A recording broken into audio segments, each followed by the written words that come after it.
तर आता एक पॉवर कंपॅरिझन करायची म्हटली तर अमेरिकेचा डिफेन्स बजेट आहे जवळजवळ 900 बिलियन बरोबर. आणि इराणचं आहे 25 ते 30 बिलियन आहे. अमेरिकेकडे एअरक्राफ्ट कॅरियर्स आहेत, स्टेल्थ एअरक्राफ्ट्स आहेत, ग्लोबल बेसिस आहेत. आणि मला असं वाटतं इस्रायलकडे तर सगळ्यात प्रगत टेक्नॉलॉजी आहे. तर ते डोम म्हणजे नक्की काय आहे जे इस्रायल मला असं वाटतं आता भारताला हो, आपण त्यांच्याकडनं काही थोडीफार टेक्नॉलॉजी घेतोय. आपली स्वतःची टेक्नॉलॉजी आहे त्याच्यामध्ये. आयर्न डोम म्हणजे काय? तर आयर्न डोम म्हणजे असं काही तुम्हाला दिसणार नाही, पण एक आपण इमॅजिन करू शकतो की एक समजा छत्री आहे. हां, व्हर्च्युअल आहे. ओके. की एक छत्री आहे आणि त्या छत्रीचे वेगवेगळे पैलू आहेत. सगळ्यात पहिला जो आहे याच्यामध्ये की डिटेक्शन. तुमच्याकडे जर डिटेक्शन कॅपॅबिलिटी नसेल तर वेगवेगळ्या तुमच्या बॉर्डरवरती एका ठराविक अंतराने 20 ते 25 किलोमीटर अंतरावरती रडार्स लावली जातात. इतके दिवस आपण अशा रडार्सचा वापर करत होतो, डोपलर रडार्स त्याला म्हणतात, त्याचा वापर करत होतो की हवामान आपलं कसं असेल आणि प्रेडिक्शन आपण चांगलं करू शकू का, वारे कसे वाहत आहेत, टेम्परेचर व्हेरिएशन काय आहे, प्रेशर व्हेरिएशन काय आहे, किंवा जी काही घटना हवेमध्ये घडत असते आणि त्याचा इम्पॅक्ट आपल्या उद्याच्या हवामानावरती काय होणार आहे किंवा आणखीन आपण महिन्याचं प्रेडिक्ट करू शकत होतो.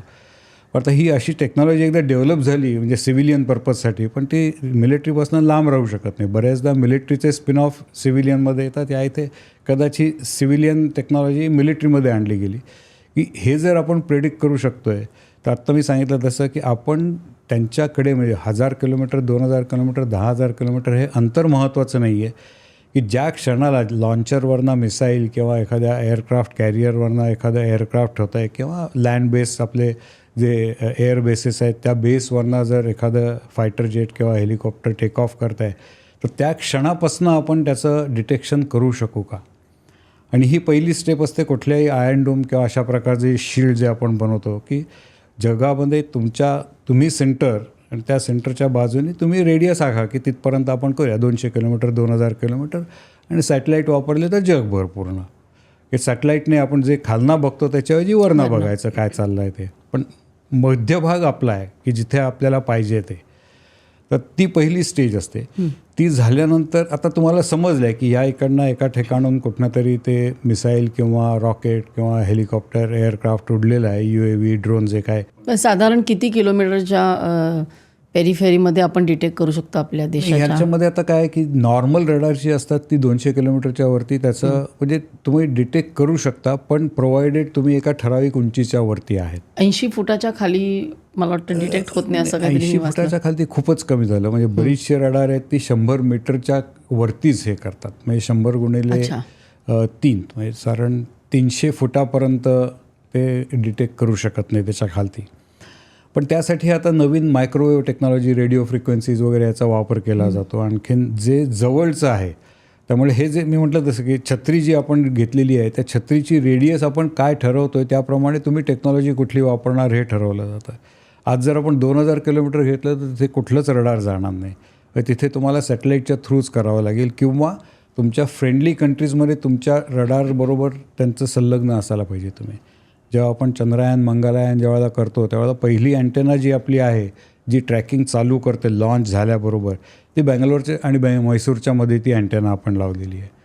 त्याच्यानंतर आपण खालती म्यानमारमध्ये एक अँटेना लावलेली आहे कारण आपली ट्रॅजेक्टरी तशी आहे, आपण विषुववृत्तावरती जातो त्यामुळे.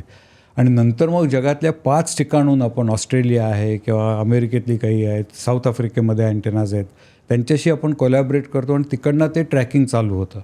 आता ह्या अँटेना जे आहेत ते फक्त त्या ठिकाणी आपलं तो म्हणजे लॉन्च व्हेकल असतं सुरुवातीला PSLV, GSLV, आणि एकदा सॅटेलाईट बाहेर पडला की तो ट्रॅक करायला सुरुवात करतं आणि त्याचं सगळ्याचं कम्युनिकेशन डायरेक्टली ती अँटेना आपल्यापर्यंत आणू शकत नाही. कारण मी म्हटलं तसं की त्या अँटेनाचं हे जे असतं ते 200 किलोमीटर किंवा जेव्हा अनइंटरप्टेड तुम्ही 36,000 किलोमीटरवरती जे आपले जिओ सिंक्रोनाइज सॅटेलाईट्स आहेत तिथपर्यंत तुमचं कम्युनिकेशन जाऊ शकतं.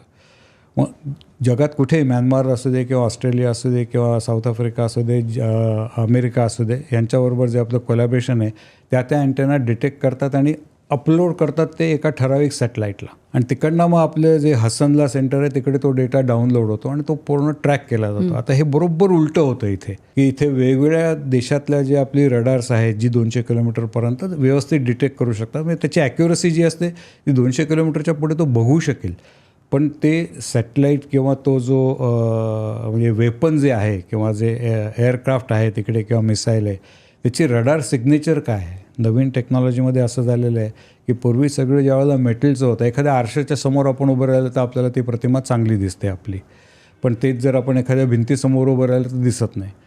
कारण जे आपले रेज जात असतात ते रिफ्लेक्ट होऊन येतच नाही, ते सगळे ॲब्झॉर्ब होतात त्या भिंतीमध्ये, त्यामुळे आपल्याला आपली इमेज दिसत नाही. आता रडारवरती तसंच आहे.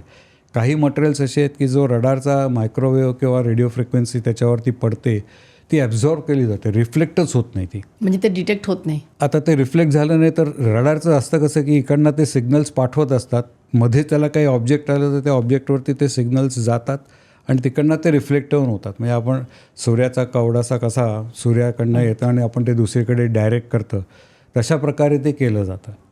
मग ते सिग्नल्स जर परतच आले नाहीत तर तिकडे ऑब्जेक्ट किंवा आर्टिकल आहे का नाही, का हे फक्त पास झालेत आणि 200-400 किलोमीटर झालेत आणि काहीच ऑब्जेक्ट नाही मध्ये, त्यामुळे ते परत आले नाहीत.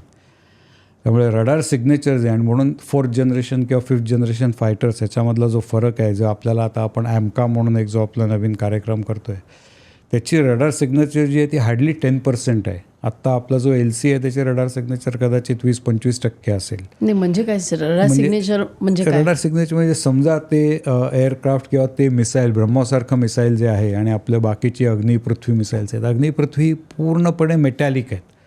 मग त्याच्यावरती आपण स्पेशल टाईपचे पेंट्स आणि काही ॲब्झॉर्बिंग मटेरियल्स त्याच्यावरती मुद्दामून लावतो की हे गेलेले सिग्नल्स आहेत. म्हणजे एखादं सॉफ्ट रबर जर आपल्याला असेल आणि त्याच्यावरती जर आपण बॉल टाकला तर तो बॉल बाउन्स बॅक होत नाही, तो तिथल्या तिथेच राहतो. पण हार्ड सरफेसवरती बॉल टाकला तर जेवढ्या उंचीवरनं सोडू थोडंसं त्या फ्रिक्शनमुळे त्याची एनर्जी कमी होते, पण जवळजवळ त्याच हाईटला वरती येतो आणि तेव्हा तो डिटेक्ट होईल. जो बॉल खालती पडला आणि तो जर वरती आला नाही तर तो पडतोय हे तिकडे व्हिडिओ कॅमेरा नाही आहे रडारमध्ये.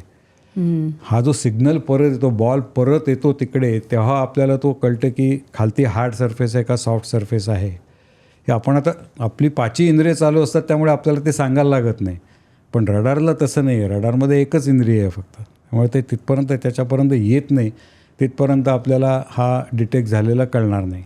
मग अशा अनेक रडार्स जवळपासच्या फ्रेंडली कंट्रीजमध्ये लावायच्या, त्यांनी तिकडनं ते डिटेक्ट करायचं, एका सॅटेलाईटवरती अपलोड करायचं, तिकडनं मास्टर सेंटरवरती यायचं, ते आलं की तुम्हाला कळतं. ते जर नसेल तर फक्त सॅटेलाईटने तुम्ही तुमचं हे करू शकता. ही क्लिप जर तुम्हाला आवडली असेल तर संपूर्ण पॉडकास्ट बघण्यासाठी सर्व काही पॉडकास्ट चॅनलला भेट द्या आणि हो, सर्व काही क्लिप्सला सबस्क्राईब करायला विसरू नका.